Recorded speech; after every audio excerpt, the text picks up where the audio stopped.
again, I make reference to Dr. Salenza, who's the father of this. It taught us a lot about, I won't get into the details, but this is what we did with the case. Just remember, this is a case presentation. And because there's two central incisors, even though they had orthodontics, the rebound of orthodontics, the orthodontic literature says that the rebound, if you rotate a tooth orthodontically, if you don't splint it with a wire, it'll just rebound and go back. So we splinted these two teeth together. So there's three basic different materials in his mouth. And we also incorporated platform switching, which is a controversial subject. You see, I won't get into the details of that. And this is the before, right here, and this is after.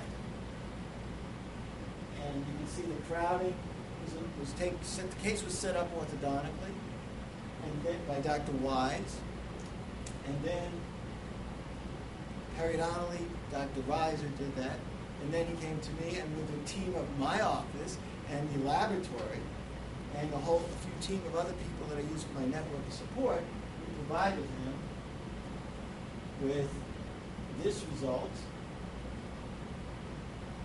And this is before and after, and I think the crowding and it's all been resolved, and he's got the shape of the teeth that he likes. And the timetable, he came in, this is the restorative phase, he came in November 10th, we prepared the lower teeth, and on November 24th, we cemented the lower teeth. On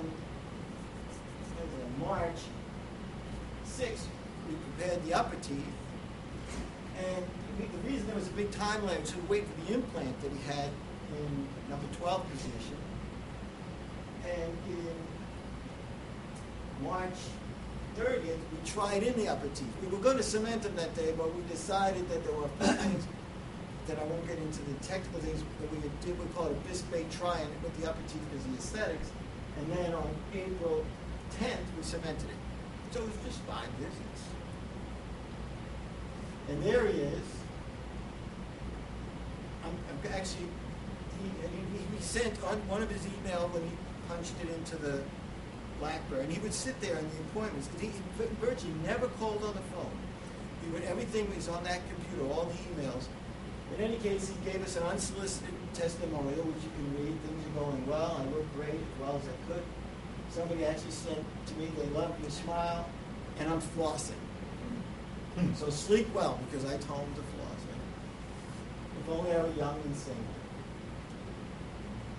So, to recap what we spoke about this evening, and just, if I may recap rather than get into the discussion, I'd like to just recap that we had a man, a highly accomplished man, who was referred by a friend to the periodontal office, and he had some just basic routine cleanings, and he had a few flare-ups over the years. And each time a tooth flared up, he became a little more concerned about what was going to happen to the rest of his teeth. Well, when a front one flared up, he said, I want to fix up my teeth. I'm a highly accomplished man. I'm highly aware of the relationship of oral health. And he went and asked to have the rest of his teeth, his gum tissue taken care of. And then when his front tooth flared up, and that had to be extracted, he decided to do it all and went to Dr. Wise, who straightened out his teeth. And he still, through a process of little yeses, he had the decision of whether he was just going to bond those teeth and whiten them, or whether to do the whole thing. And then this is what we did. Thank you, Madam Toastmaster.